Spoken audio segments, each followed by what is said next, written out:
phone. She was just talking when she saw the camera.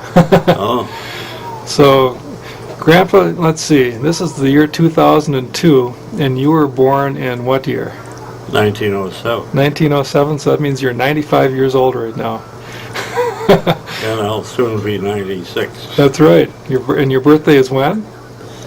April 29th. April 29th. So you've got about 4 months to go till you turn 96. Yeah. Did you, when you were my age, when you were 47, what was life like back when you were in your 40s? You were living in St. Paul? You were over on James Avenue? Yeah, well, I was working for the Northern States Power Company at that time. Uh-huh. So, You were with them for, what, 30-some years? 26 years. 26 years? Mhm. That's a long time. Most people don't stay with companies that long anymore. Well, it was hard times then. If you had a job, you were fortunate. Yeah. When did you start with NSP? What year? 1930. 30? So right at the beginning of the Depression. Yeah. Yeah, you were fortunate to have that job. Oh, yes. How'd you end up working for NSP? Well, I had application in for the telephone company when I first applied for work. And I worked at Albert Lee, putting in a telephone company from the foundation up and until the telephone company was operating.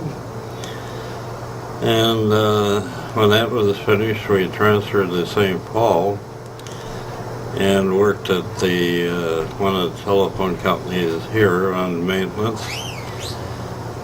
And I got a call from Northern States Power Company and asked me if I wanted to go to work. And I was more interested in the power company because I had worked in power control at the in the Navy. Mm-hmm. So I'm meaning that I worked in a boiler room for a while, and then I was luckily transferred to the maintenance department. And there I worked around on various instruments for navigation,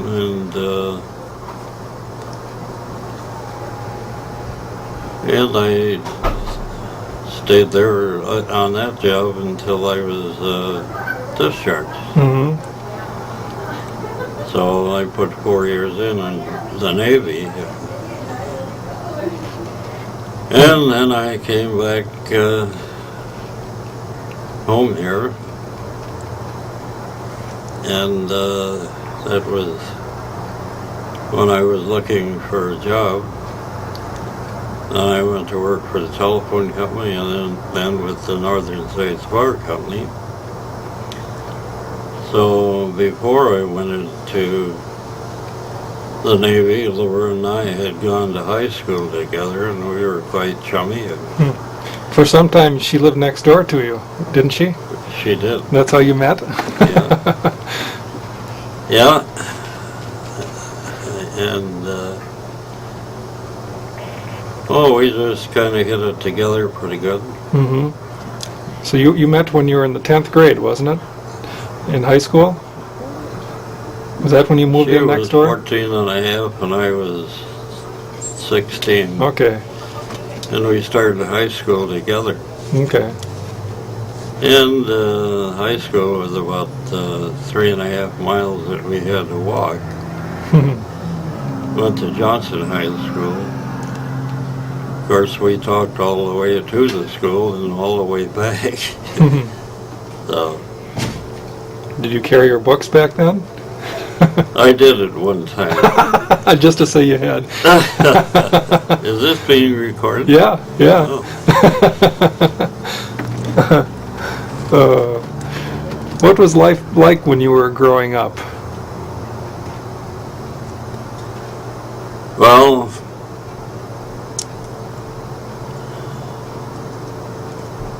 my mother and dad worked. They were cigar makers. And most of the time I was more or less alone around the house there. And I took care of the chores that had to be done, such as bringing coal into the home for the hot coal heater and chopping wood for the kitchen stove to heat the water. And when my mother would come home approximately at 5:30, I usually had her dinner ready for her. And,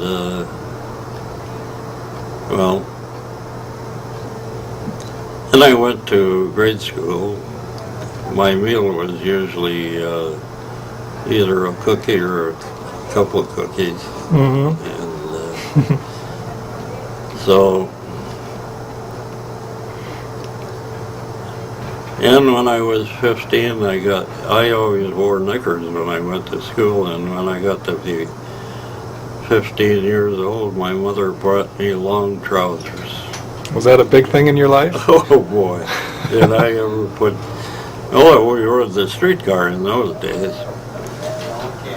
So I got on the streetcar and went downtown, and I strutted around East 7th Street, or East 7th Street. Went through the department stores. Thought I was really a big boy. Is that running all the time? Yeah, we're just going to keep this running. And that was when you were how old? Oh, I was 15. 15 years old? 15 years old. So you were... Mother thought I was a big boy then. So... Oh, that's great. What kind of jobs did you have when you were young, when you were in school, high school? Did you work at grocery stores or anything? No, I carried St. Paul Dispatch paper, morning and evening, and I made the large sum of $30 a month. But well, I always gave the money to my mother, more or less, and I kept a little of it. Mm-hmm. Help pay for family expenses? Yes. That's good. But sometimes I held out a little bit out of it because there was a hockey rink, and I wanted to join the hockey club. So that cost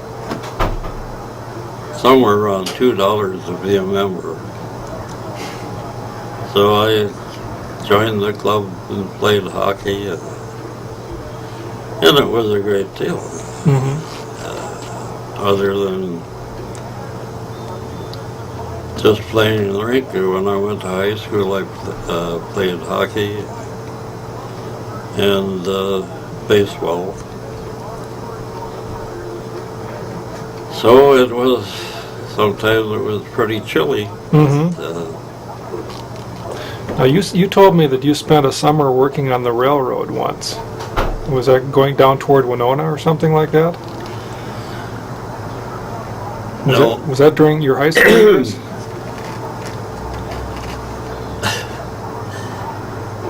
My dad was the yard master down there at the CB&Q Railroad. And one day I made an application to, after I'd gotten out of, I was able to shovel the coal. So I made an application to be a fireman on one of the locomotives.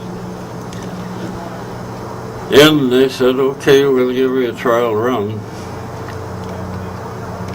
So we were going, the train was going to Winona, and we were pulling out of the roundhouse up to the yard office, and my dad said, who's your fireman? And I told him, he's fired. I'll get another fireman for you. So I had to get off the train and go home. But can you hold that up a little bit? Sure. I was just trying to think of. Why don't you tell me about when you joined the Navy? And why you joined the Navy?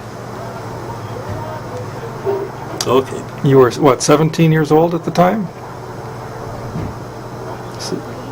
Well, it'd been 19... Just about 17, You were about 1924 or so?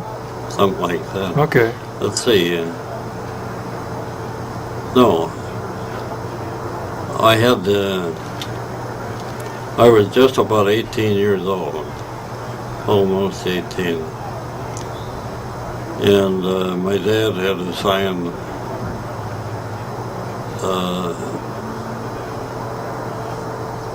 so I could go in to the Navy.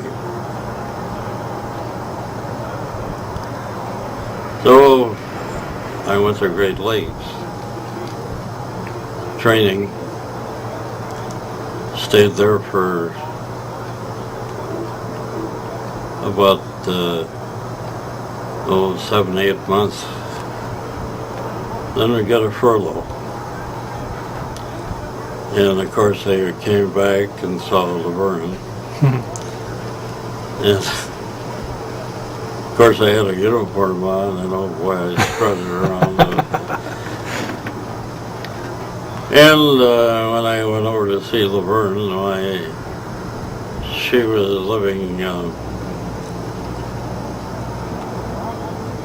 next to a church there, and that's one of the churches that we were married in, where we were married. But she played the piano. The song was Ramona, and I just reveled in that. But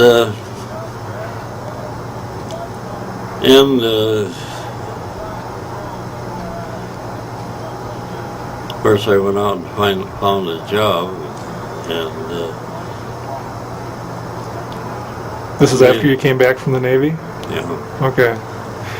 So how soon after you came back from the Navy did you get married? see, I got out in 28. So we were married in 1930, about 2 years. Okay. And I had, when we thought we'd like to get married, I thought, well, I suppose I have to propose to your dad. So I had to go ask him if I could marry your daughter. How did that go? Did he give you a hard time?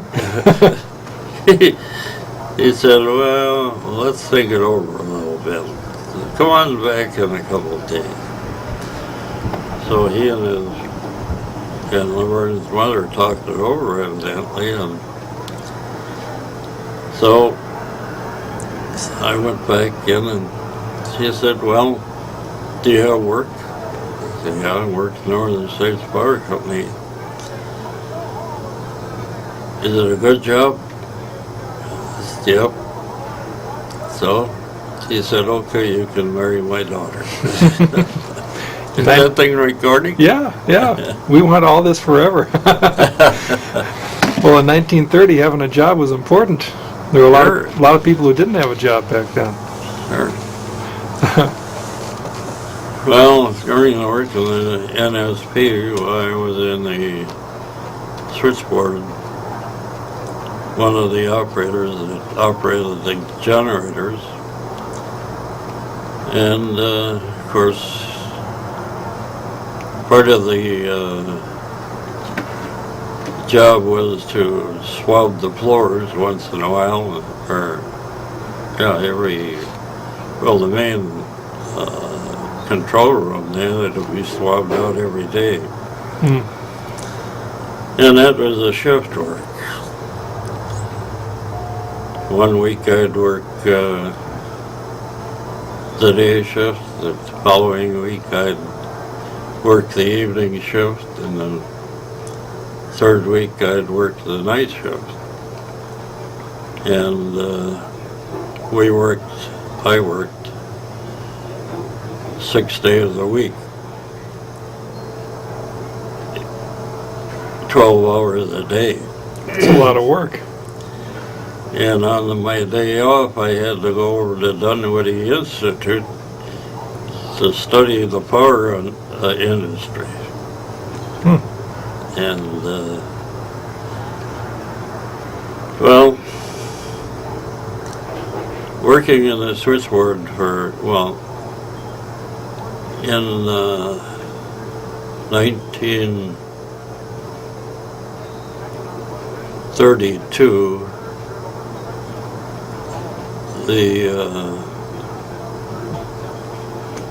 the union, or they formed they had a group of people that formed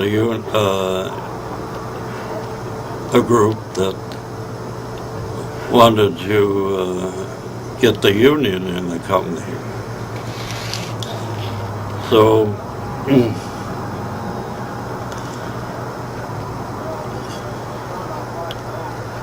well, anyway, they got enough people amongst the power workers and the linemen and other workers that worked for the NSP company to vote on the union.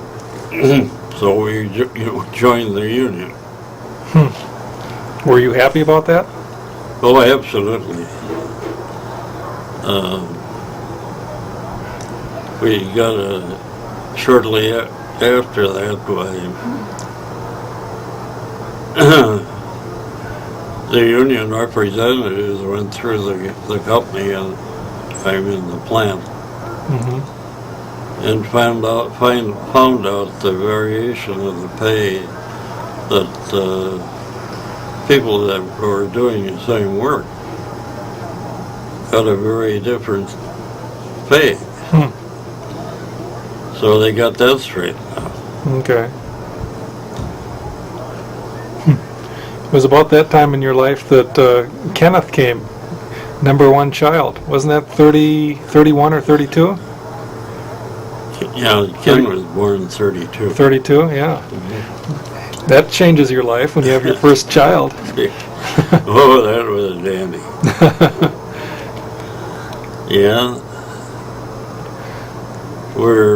When he was born, we lived in a house that rented rooms out, or compartments out.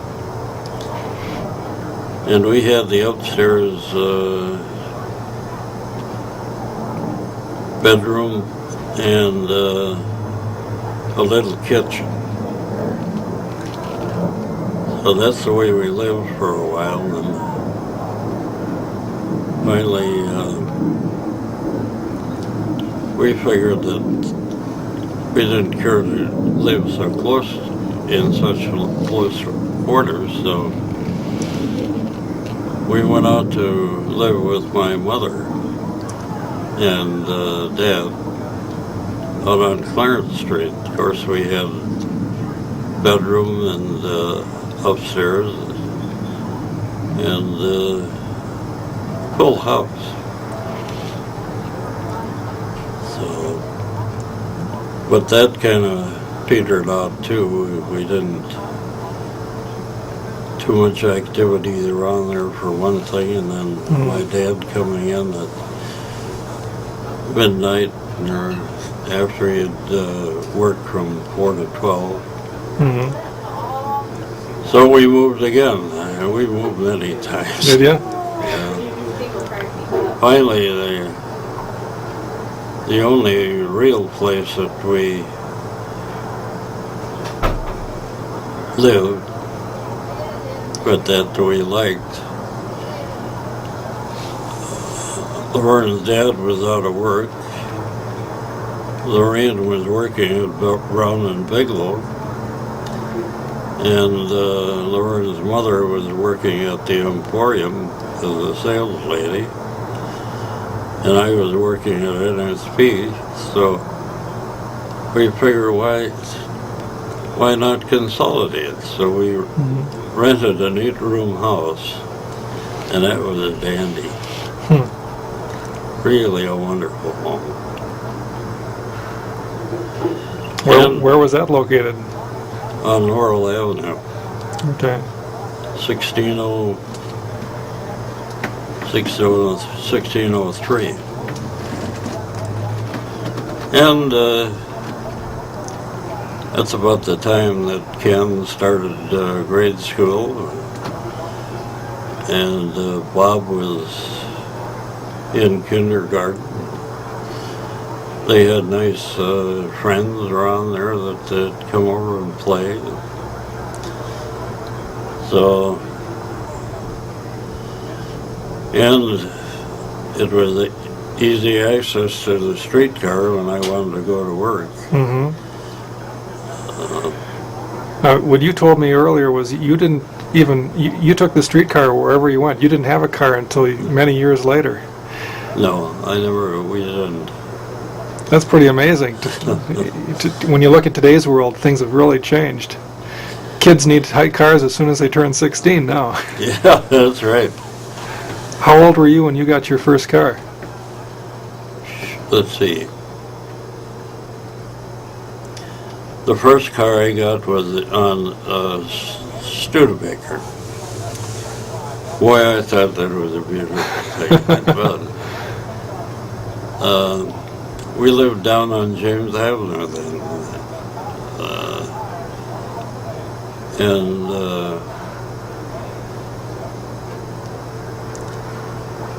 Roger was born just about that time. We moved out of the big house because the folks wanted to go on their own and so on and so forth. And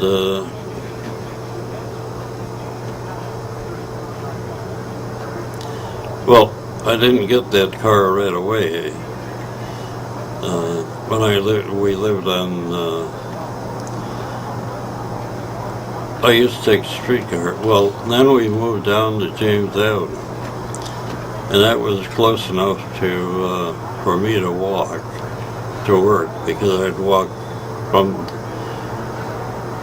the house down along the levee, the river, and about 3.5 miles to work along the river there, and go to the power plant, and then when it finished my shift, I'd walk back again home. That's a long walk. Well, it was good for me. And along the levee there were Italian families settlement, and I get to know them in the daytime when I went down that way. They'd be sitting out there sunning themselves. So, well, I did that for, let's see,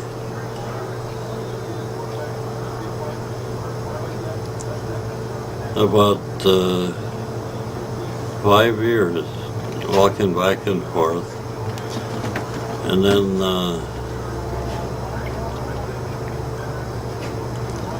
well, the fellow that owned the home, he always promised to give us the house when he retired. But when he was going to retire, he wanted us to buy it. So we moved and went up on Thomas Avenue. And yeah, you were in that house on James for what, almost 20 years? It was quite a while. Yeah, it was pretty close to that. That's the house I remember when I was growing up. Yeah, we had a lot of fun in that house. You had the apple trees in the back. Yeah. I used to throw those apples, and you'd get mad at me for throwing the apples up at the barn in the back, the garage. Well, there's one thing nice about that home there. We were close to the St. Peter's Lutheran Church, just 2.5 blocks away. And Laverne sang in the choir at that time. And so she was handily walk over there. Some take the kid, one of the kids along. Kids went to Sunday school over there,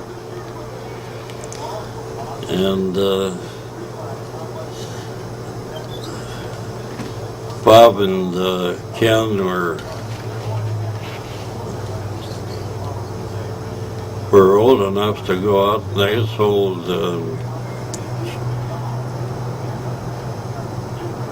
Collier's magazine. Ken did, and Bob worked in a grocery store. He wanted to buy a rifle, a shotgun, so he could go hunting. Mm-hmm.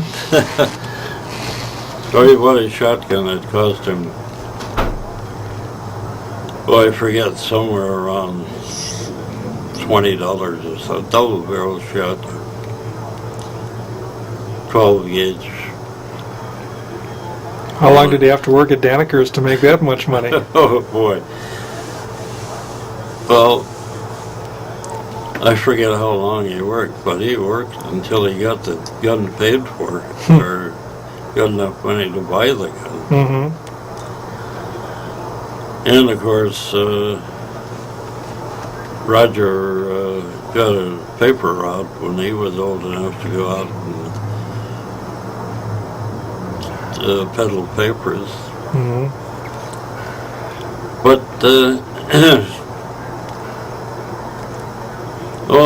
when the snowstorm came along, I'd go out and help him, and maybe Ken or Roger or Ken would help him. So you started out delivering papers, and then later on with your own kids you were delivering papers again. Sure. Having raised those 3 boys, it must have been a change when Ruth came along and you had a girl in the family. Ruth came along 10 years later. Oh boy. Well, that was a joy anyway. Was it different raising a girl?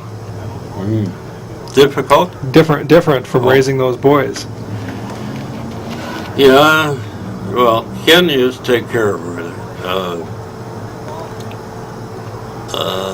Ken just loved her, and she was very happy with Ken. He'd be, probably she needed attention for changing or something like that. He didn't hesitate a minute if she needed a change, so we had a place for them to have her changed. So, but Ken and Ruth grew up just loving each other all through. Mm-hmm. So, and of course, one by one, they got older and found jobs or work for themselves. Mm-hmm. Ken went to Concordia College, and during the war they needed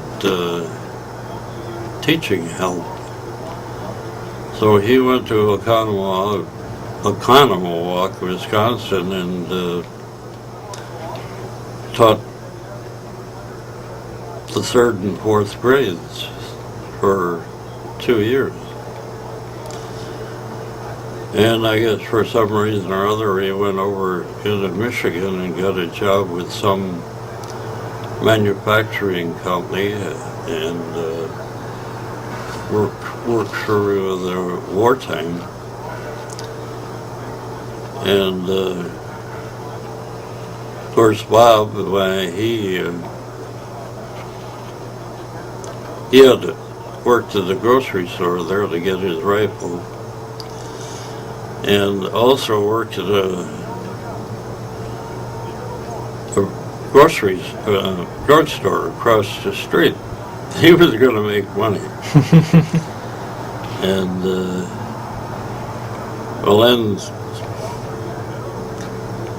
somehow, he was in the Naval Reserve. Went to Fort Snelling. Mm-hmm. And of course he was all dressed up in his uniform, and he and Barb met at Fort Snelling. I think their eyes shined brightly right away because Bob was determined to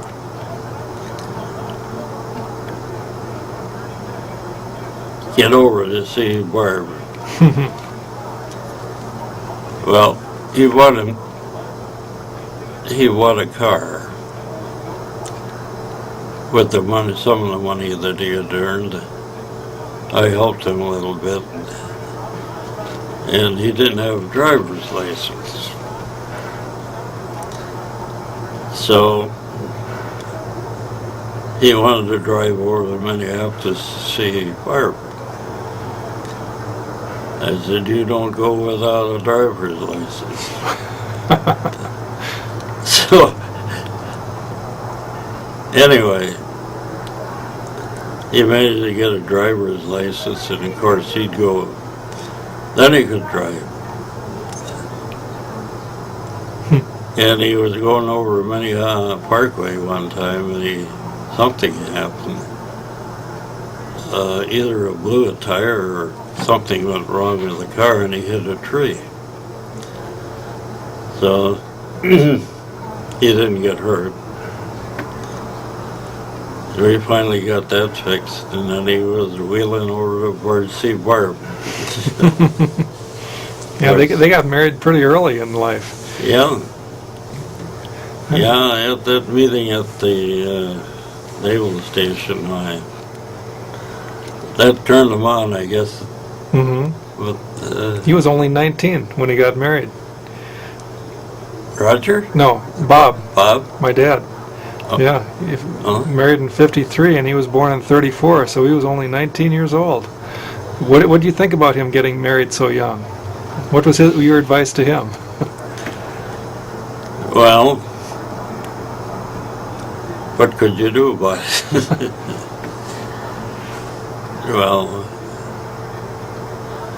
Well, he married into good hands anyway, I'll say. you. Yep.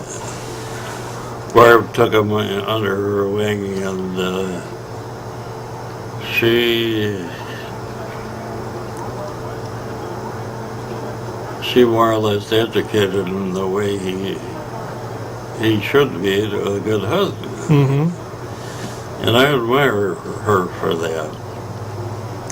She got him into the organization, and finally, what do they call it, the Masons? The Masons, yeah.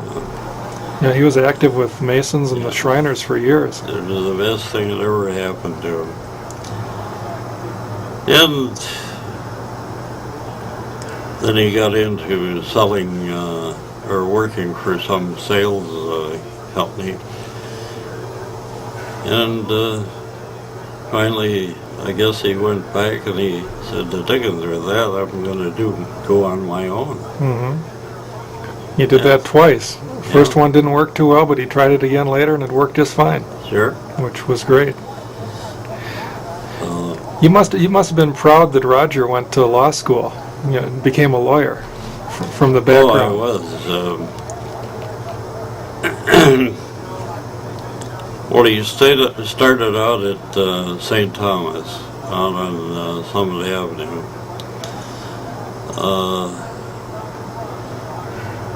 I don't know what induced him to do that, but anyway, he wanted to be a lawyer. So he went to St. Thomas, and he graduated from there, and then went to the University of Minnesota Law School. And at the time of graduation, he got a call from Dewey Ballantine Law Firm in New York. So if he wanted to come, he could come. Evidently, they got his report on his capability. So, of course, she and Lois were shortly after that got married, and he and Lois got married before he was called, shortly after he was called to New York. And of course they had a child. And so he decided to go. He found a fellow, or some fellow said, "You go to New York, I got a Volkswagen, and I want somebody to deliver the car out to New York for me." So Roger thought, well, gee, that's good transportation. So he and Lois and the baby took off in a Volkswagen. You can imagine a Volkswagen. It's pretty small. And all the worldly possessions? Yeah.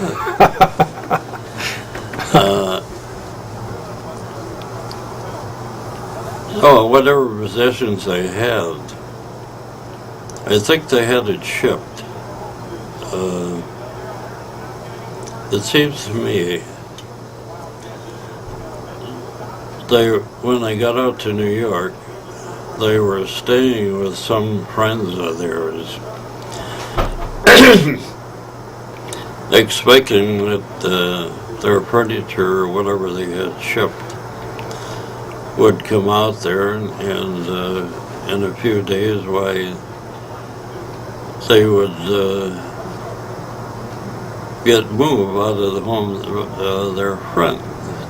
Well, it didn't come, and it didn't come. And they kept after the freight company, and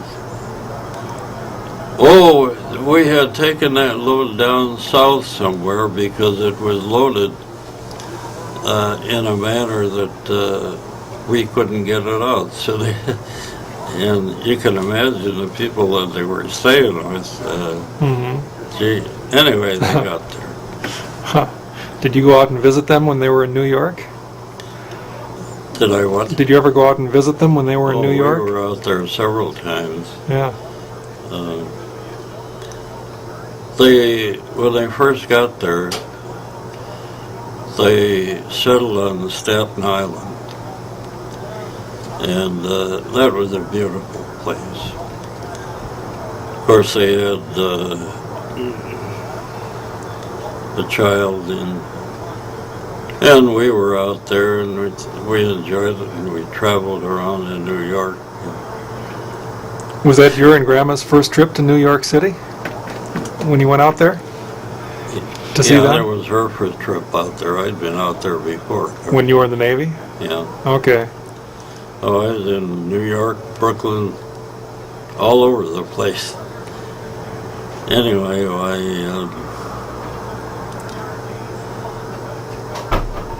we had a good time out there, and even went to Yankee Stadium. Roger took us.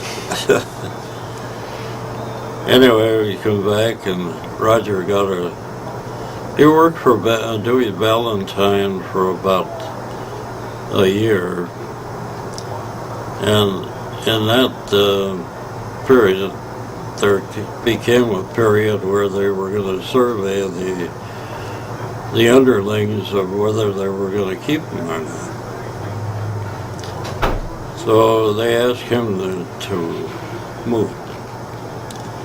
Well, luckily he had two friends that he had gone to school with in the university that were set up a law firm in Boston. So they called Roger to come and be a partner there.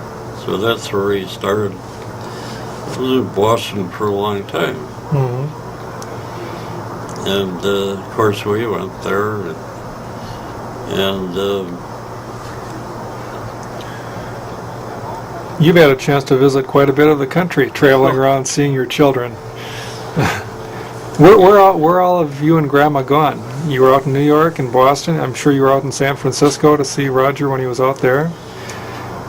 Well, when we wanted to travel, Laura and I took off, and Okay, we go from here straight up to Canada. Matter of fact, one time when we went up, got into Canada, the place was had a holiday, or Memorial Day or something like that, and everything was closed. So, well, we had to find a place to live. So we got up into the French quarters, and we found a place. And of course, that was really something. We got into a place, well, there must have been, well, a lot of people in the place anyway, and there was one bathroom for the women and one bathroom for the, and you had to walk down the hallway. Well, we had a lot of fun there though, and then when we started to get out of there, we went through Canada, crossed going toward New York. And on the way, we found out there was a World's Fair there at In Montreal? Montreal. That would have been 1967. Yeah. I was there. Oh, you were? Yeah. Anyway, we stayed around there. It's the first time I had tea with a drink in it. Oh. And oh, we stayed around there for a while, and then we took off and went straight over to Maine, and then went down the East Coast there, Maine, New Hampshire, Vermont, and Massachusetts. And on the way down, we got into an offshoot that on purpose. There's a sign there.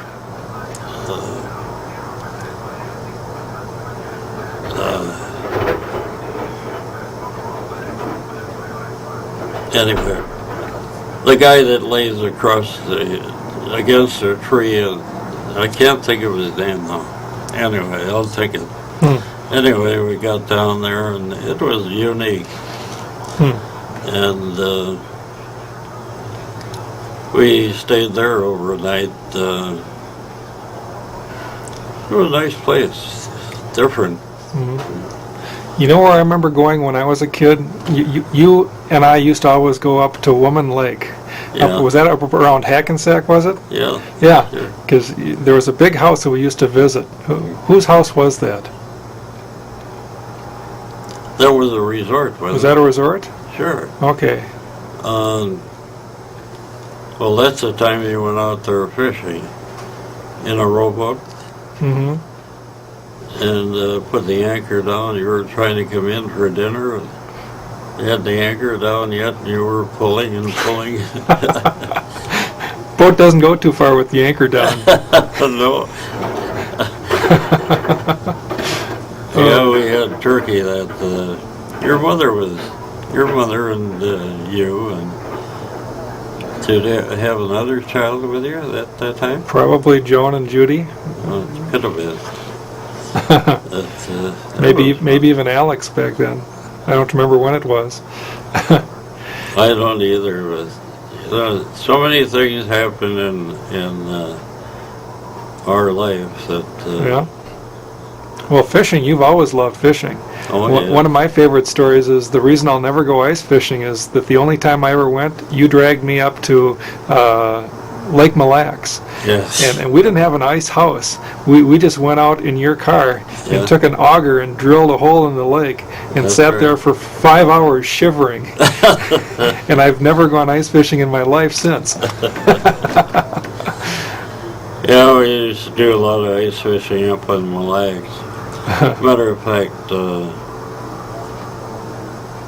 I was always with two other men, and we finally, when we'd first go up there, we went out in the open. And finally we decided to build a fish house. Well, we built a fish house that was big enough for two. So the two would get in the fish house that wanted to be in there, and the other one would be on the outside fishing. And that usually was me. Was that Pastor Brame that you'd go up there with? We went up, no, it was Lou Horish and a friend of his, and myself. Oh, I used to go out fishing with a sergeant that was in the Army, and he was at Cretan High School. He was somehow or other the Army, or evidently they had people that were going to be cadets or something like that in the high school. Got acquainted with him, and we used to go. I'd go up with him too, but going back to Horish and his friend, we built a fish house. Oh, I took the pastor up there and his son. Of course, they stayed in the fish house, and I was outside. So here comes the snow coming in there, and I knew darn well there was going to be a snowstorm. So I went in the house and I said, "Come on, let's button up and get out of here. Otherwise we're going to get stuck out here." And by the time we got packed and ready to go, the snow was pretty heavy already. Then some of the trails were a foot or more of snow. It's slippery. Mm-hmm. We just barely got out of there. Well, I've been out. The sergeant and I used to go up to Mille Lacs, and one time his car wouldn't start, and we were about 2 miles out on the lake. So we had to walk back to land to get some guy to help us. So we went into a place that we knew was open. It was a family home. So we walked in there and told them they were just going to sit down to eat. Told the fellow that we were stuck out there and we needed help. Well, he said, "Okay, we'll go right now." Well, he had a car and he could get out there, and he called his boy, "Come on." And after we got the car started and back again, I went up to his house and I wanted to pay him $10. No. So never forget that. Well, that's what you're supposed to do. You're supposed to help out people who need it. Well, yeah, but some of them don't. That's very true. Well, you've had an interesting life. I have. Well, you went out to California to visit your mother after she moved out there, right? No, I didn't get out there. She stayed with us for some time, and she would get Social Security money, and I'd always put it aside so that she'd have some money. And she stayed with us, sat in the kitchen there, and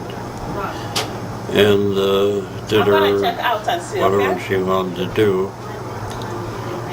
Finally, she said, "I want to get out of here." So I said, well, why do you want to get out of here? She don't like it. Well, I want to go back to California. I said, okay. You really mean it? Yep. I said, okay, I'll get your fare all fixed up and get you on the train, on the airplane, and so I did.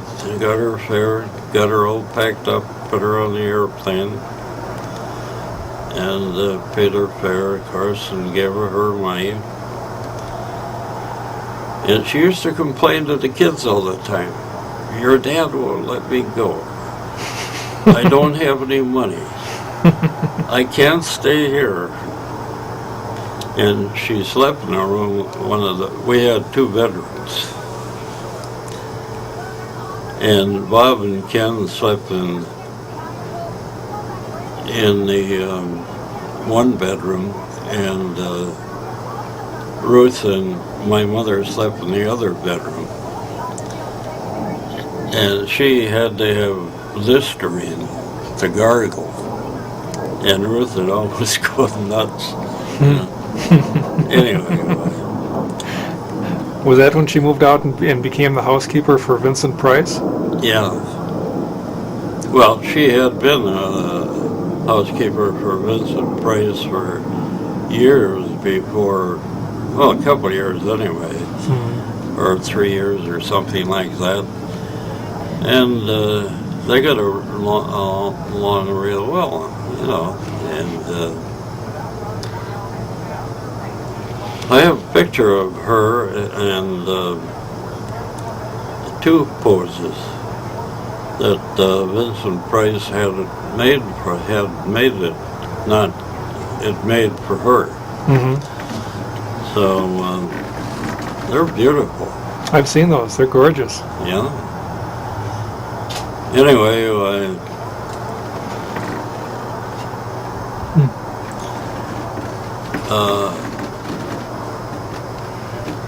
Bob being in the Air Force, the Navy, Air Force Reserve, Navy.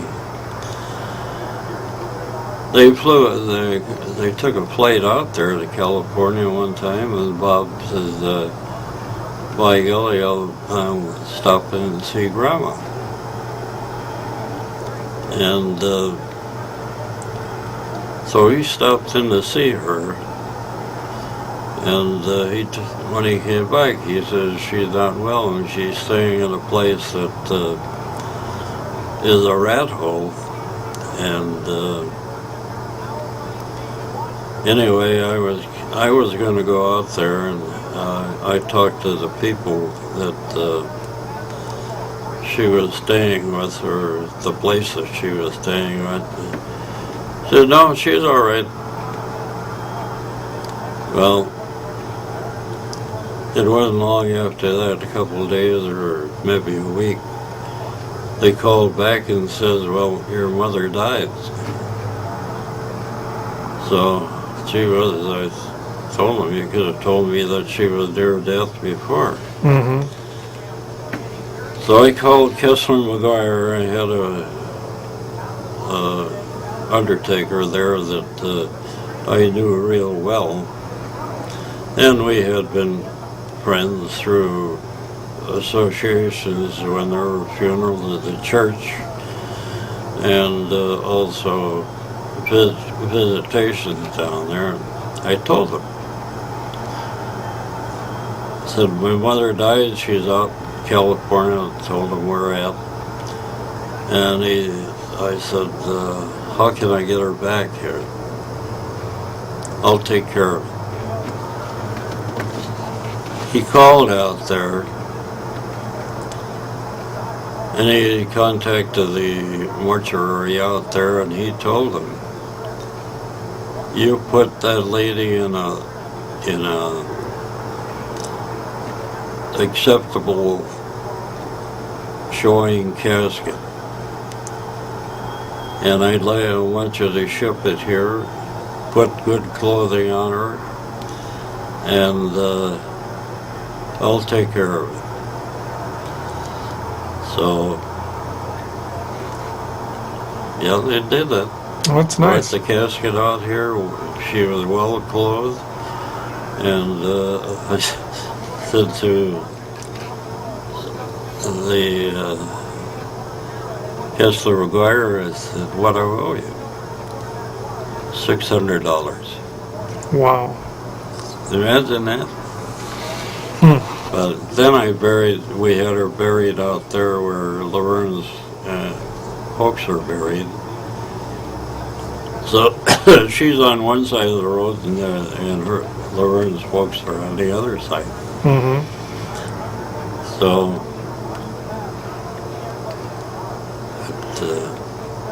looking back on your life, what have been your most pleasant memories? What's been the best part of your life?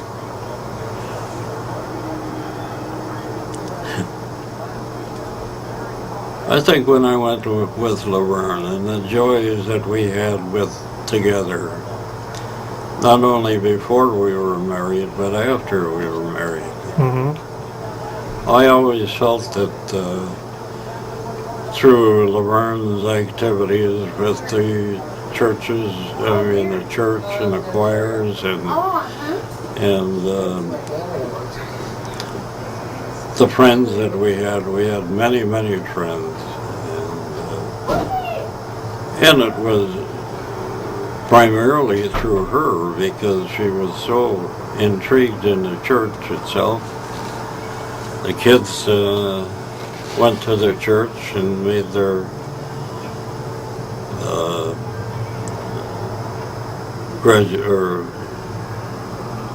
they grew up in the church anyway. And The confirmations. yeah. And we often had little get-togethers on that back porch that we had on James Avenue there, close to the church. And I had quite a few men friends, still have some of them now. So, but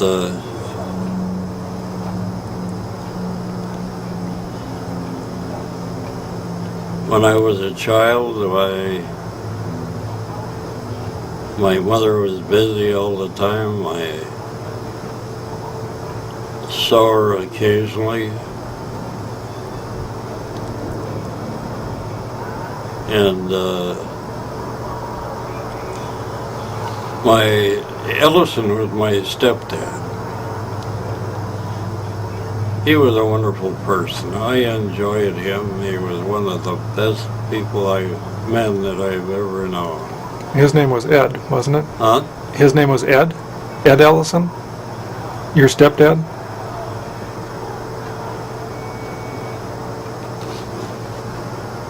Ed Ellison. Yeah.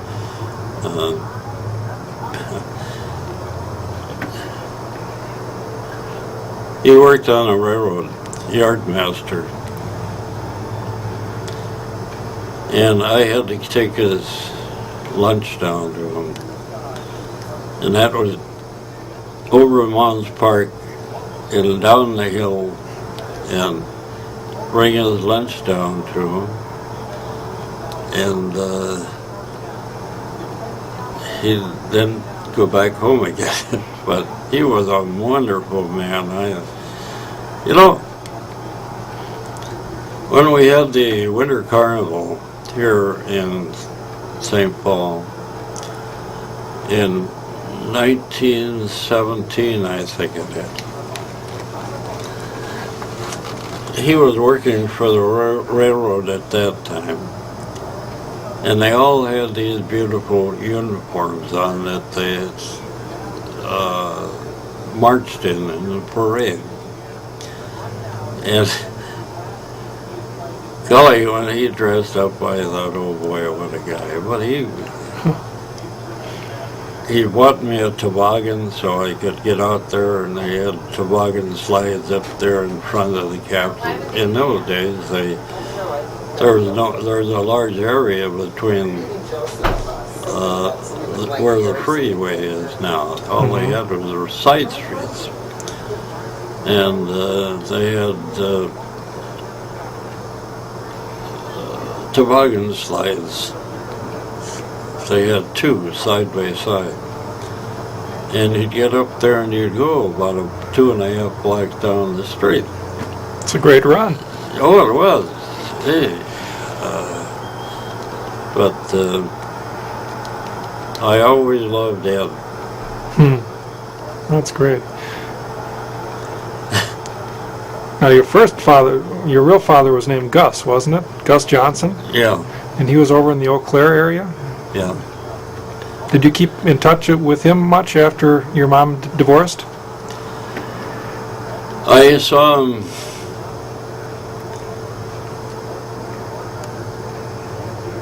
Well, my mother found out that he was married. Oh, wait a minute, I shouldn't say that. No. Anyway, he had been playing with some woman, and she was part French.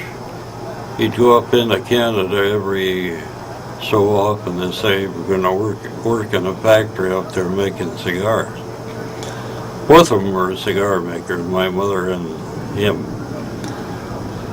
Well, what he was doing was playing around with some lady up there, and my mother heard about it, and she said, well, I want a divorce.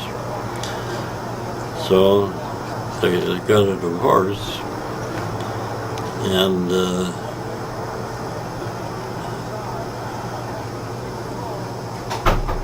then she and Ed got married shortly after that. So, how much more we got? We're almost done. I didn't know the tape went this long. Well, you've led a pretty wonderful life, all things considered. You have a loving family. You have wonderful